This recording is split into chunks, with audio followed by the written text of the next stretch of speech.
You guys keep bugging me for it, so here we go. Another EDC update. What's going on, everyone? Back with another episode of Stuff and Things. Finally bringing you guys another EDC update. It's been about 4 or 5 months since I've last done one. The reason for that is because normally when I get an item, I show it in a video anyway, so you guys already kind of know what I'm carrying, but I'm just gonna dump everything out on the table right now and show you what has been in my pockets the past 4 months. Some of the things haven't changed at all, but some of the items that have changed, I already made dedicated videos to it, so if at any time you want to check out the video dedicated to that specific thing, feel free to click in the cards up here. I'll try to link any video that I made dedicated to that item, as well as links to where to buy the things in the description down below. So let's get into it. First up, in my right pocket, some people are gonna give me shit for this, but I am still carrying my Nexus 6P. Still rocking the same case, the same screen protector. It's a glass screen protector, and there's actually a little tiny crack in there. You probably can't see it on video. And the same pop socket. This was one of my OG pop sockets, and I broke the cap on it, but I have some new ones coming in stock soon. I did a video on this quite a while ago. If you want to check it out, I'll leave a card right up in the corner. I am using some new apps and doing some different things on my phone, so once I eventually upgrade this guy, I'll update that video and let you guys know what new apps that I'm using and how I'm using them. I also get a bunch of questions. If I were to upgrade my phone right now, what would I go to? Right now, I would probably pick up the Pixel 2 XL. That's just me though, I'm a stock Android type of guy.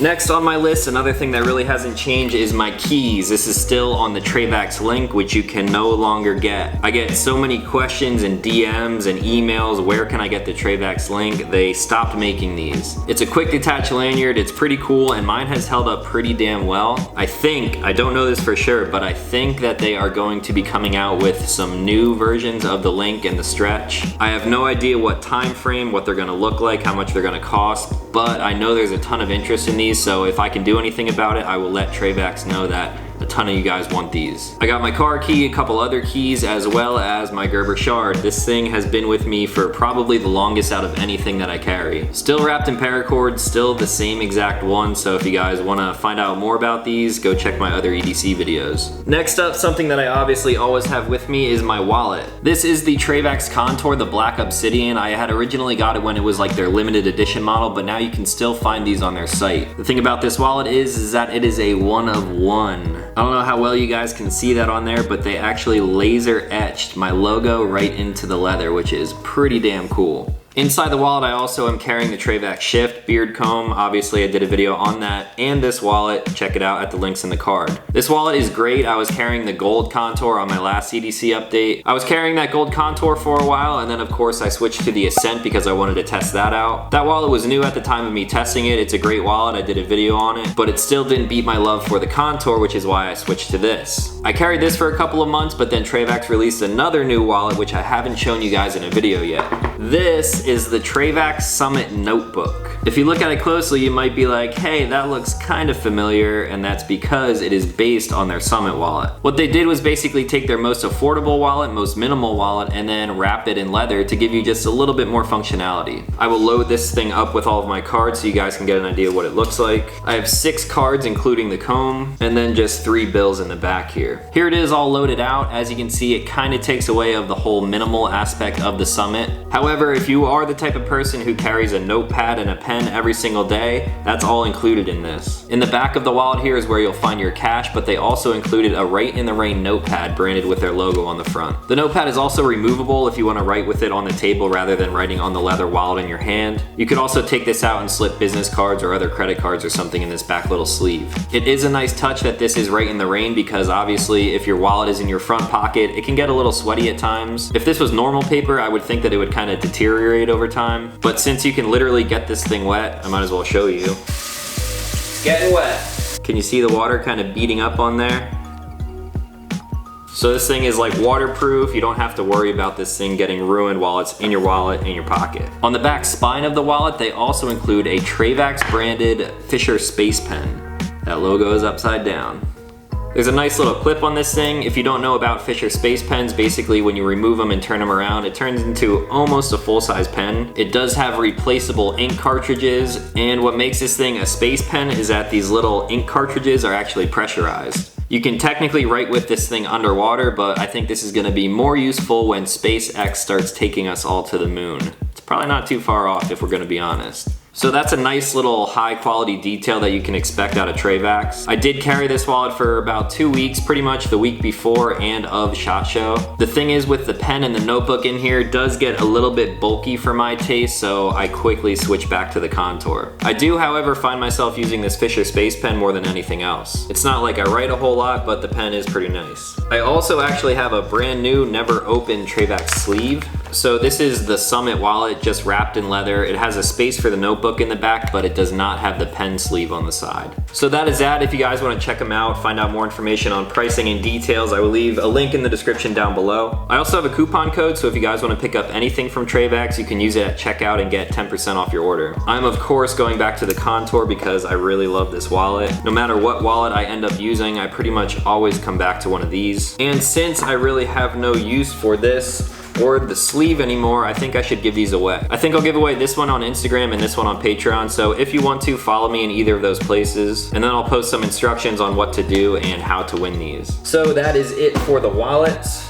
Let's move on to the flashlight. This ought to be a quick one because I did a whole video on this little guy. This is the Olight S1R Baton. Out of all of the lights that I've used in the past couple of months and weeks, I keep on coming back to this guy. One of the main reasons for that is because it is rechargeable. I don't have to worry about buying new batteries. The output on this thing is really, really great. It has a bunch of different modes and settings. It has a high mode of 900 lumens. It's just a really great light overall. So if you guys want to check out the video for that, link up in the card. And also links on where to buy this thing are in the description down below. Now, one other light that found its way into my pocket as of recently is one that I also just reviewed. That is the Olight M2T Warrior. Other than the size, these two lights actually have a lot in common based off of their modes and their outputs. If I'm going somewhere where I know that I'm definitely going to be using a flashlight, chances are that I'll pick this thing up just because of the tail cap on it. The modes are still the same and all, but this thing just feels better in my hand. The baton is obviously more pocket friendly, so if I'm just going about my day, I carry a light pretty much every single day. Odds are this is the one that is in my pocket. Now moving on to one thing that I really haven't shown anyone yet except on my Instagram, and that is the new knife that I've been carrying. In my front right pocket, I have a Spyderco Delica 4. Typically in the past, whenever I would switch out my knives, I would try a bunch of different things out, but I would always go back to the Spyderco Paramilitary 2. When people would ask me about it, I always gave it high praise. It's super easy to recommend. It's just an all-around really great knife. But for some, that knife may not be in their price point. However, this one is a little bit more affordable and it's basically really similar. Now there's a bunch of different styles and variants of this knife. However, this one is the full flat ground VG10 blade. It has an FRN or fiber reinforced nylon handle with their volcano texturing that you'll find on a lot of their knives. A blade length of a little under 3 inches and a total length of a little over 7 inches. Of course, it's got the Spidey hole, lockback design, reversible pocket clip, tip up and down both right and left hand. And of course, there's really good jimping up the back of the blade. You can get a really strong grip on this thing. And I guess if you wanted to, you could almost use this thing as a self-defense blade. What do I use this knife for? Basically just opening boxes and letters. I actually cut a pizza with this the other day because I don't have a pizza cutter in my apartment. I'm obviously just a normal guy on YouTube. I don't need some crazy big tactical folder. While I do have them and they are pretty cool, this thing is just super easy to throw in your pocket. The pocket clip is black and it does have a little bit of wear on it from like scratching up against my skateboards and stuff like that. I actually like that. I think it looks pretty cool. The pivot in this thing is also adjustable and the centering on it is pretty damn good.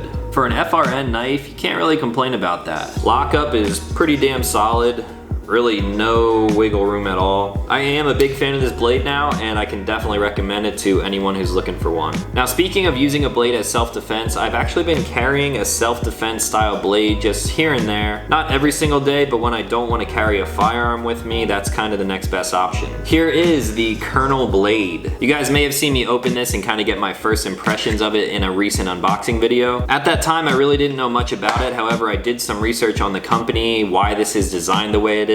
And I have to say it's a lot cooler than I had originally thought. So the knife comes with this little adjustable retention sheath right here. Has a pretty nice style belt clip, and as you can see, it's kind of canted in a little bit. That way when it's on your belt, it's pressing into you. It's pressing into you because this thing is designed to be worn inside the waistband where you would wear a firearm. I'll put this thing in my belt like I were wearing it if I wasn't carrying a firearm. And now you can see as it sits, it's right in the same area where I would be drawing from my appendix holster. Now don't get me wrong, I'm speaking out of complete internet research right here, but if you were in a self-defense situation where you would have to use this thing, you would draw it just like you would draw a weapon. Since I only carry appendix anymore, this motion right here, that muscle memory, is very consistent now. So if I take my draw like I'm drawing my firearm, apply that to this knife, It is very, very similar. I think reholstering this thing is actually more scary than reholstering a firearm because you really don't want to cut yourself. With the gun, you can obviously keep your finger off the trigger. But yeah, this is a pretty cool self-defense tool if you can carry a fixed blade wherever you're from. If it's legal to have one and to keep it concealed, this might be another good option if you're going someplace where you can't always carry a firearm. Before I carry this thing and actually take it seriously, I'm definitely gonna want to get a little bit of like